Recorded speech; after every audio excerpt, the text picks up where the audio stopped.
هنبتدي نحل مع بعض خرايط. أول خريطة عندي دي خريطة للعالم. أول حاجة بنشاور هنا ده على المحيط، ده المحيط الأطلنطي.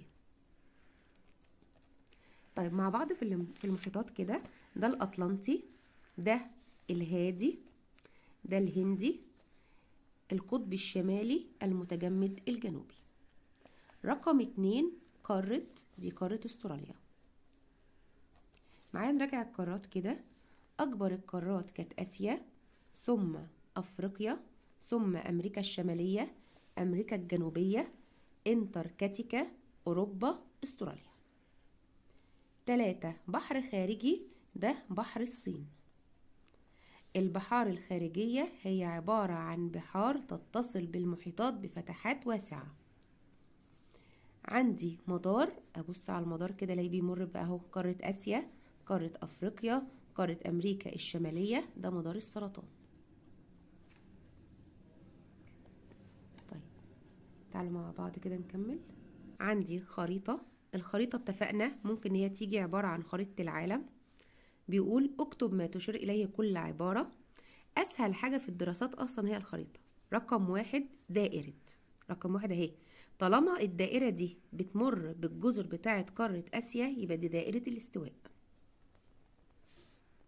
2 المحيط الهادي، ده هادي، ده هادي لأن احنا فاتحين الكرة الأرضية.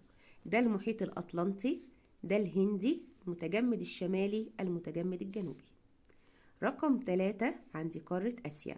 نراجع القارات، كانت آسيا، أفريقيا، أمريكا الشمالية، أمريكا الجنوبية، انتاركتيكا، طبعا أوروبا، وأصغرهم كانت قارة استراليا.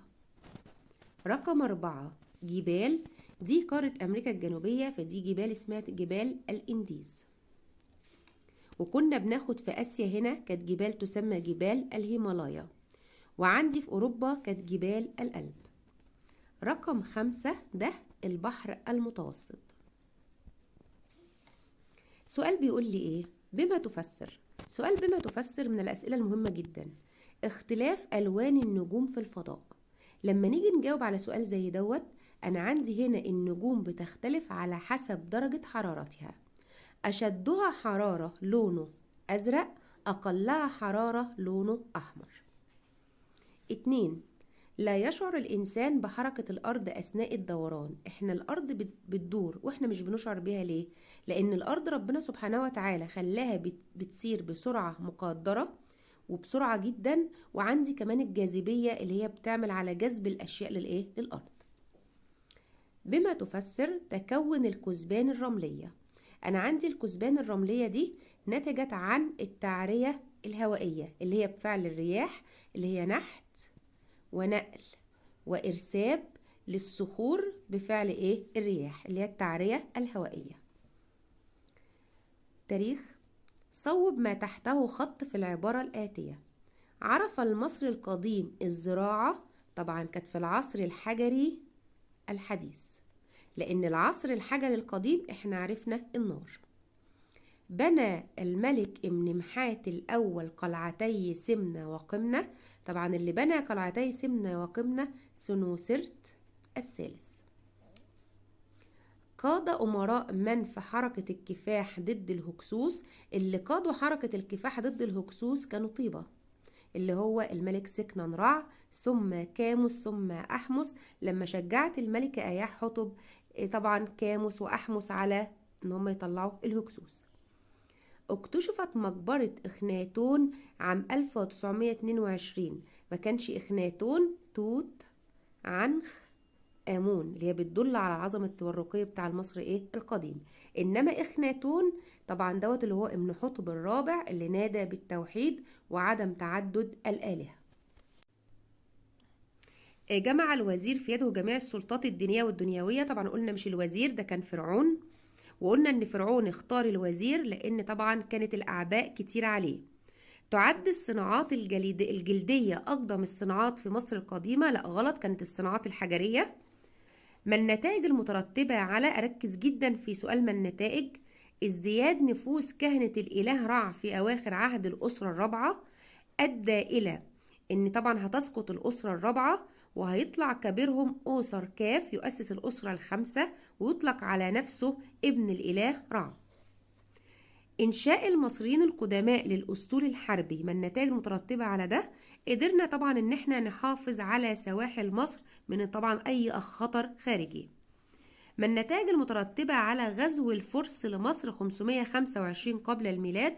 أدى ذلك، سؤال مهم، إلى انتهاء العصر الفرعوني. لمن تنسب؟ غير في أسلوب العمارة للمقابر الملكية في مصر القديمة، طبعا زوسر، لأن زوسر بنى الهرم المدرج المتكون من 6 مساطب، فطبعا هو بذلك غير أسلوب العمارة.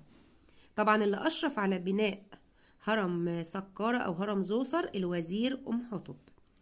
مارس الشعب في عهده شعائره الدينية بحرية لم يعهدها في العهود السابقة، ده كان من قورع. أقام سد اللاهون للاستفادة منه في شؤون الري، اللي أقام سد اللاهون ده كان إمنمحات الثالث. لمن تنسب الأعمال التاريخية؟ هنا عايز مين الملك اللي قام بالحدث؟ شيد الهرم المدرج بسقارة وغير أسلوب العمارة للمقابر الملكية، طبعا ده زوسر. عقد معاهدة سلام مع الحيثيين، ودي كانت أقدم معاهدة سلام، ده رمسيس الثاني. بنى معبد اللابرانت وشيد هرما في هوارة، معبد اللابرانت ده إمنمحات الثالث. وحدها مصر وأسس الأسرة الأولى مينا نعرمر. انتصر على أمير قادش في معركة مجده تحتمس الثالث. مؤسس الدولة الحديثة ونجح في طرد الهكسوس أحمس. هنا ما المقصود؟ عندي بعض المصطلحات. كلمة حضارة هي كل ما أنتجه عقل الإنسان سواء كان ماديا أو أدبيا. عصر الإضمحلال، كلمة إضمحلال هي عبارة عن فترة من الزمن بتتعرض فيه الدولة طبعا لحالة من الضعف أو الانهيار. إمبراطورية عبارة عن دولة كبيرة مترامية الأطراف تسيطر على شعوب بفضل قوتها العسكرية والاقتصادية. عندي سؤال هنا، صوب ما تحته خط. عرف الإنسان المصري القديم الزراعة في العصر الحجري الحديث. يعد مؤسس الأسرة 26، طبعا مؤسس الأسرة 26 ده بسماتيك الأول، أسسها وهو اللي طرد الأشوريين وأسس طبعا مدينة اسمها مدينة سايس. أنقذت منظمة اليونسكو معبد الكرنك من مياه السد العالي، لا كانوا معبد أبو سمبل. انتشرت عبادة الإله أوزوريس في عصر الدولة الوسطى، لأن الدولة القديمة كانت رع، الدولة الوسطى أوزوريس، الدولة الحديثة كانت أمون، وعندي كمان أوزوريس دوت كان طبعا عندي اللي هو إله الموتى. صنع المصري القديم الملابس من الكتان. أطلق الملك خفرع نفسه ابن الإله رع، طبعا ابن الإله رع لا مش خفرع، كان أوسر كاف.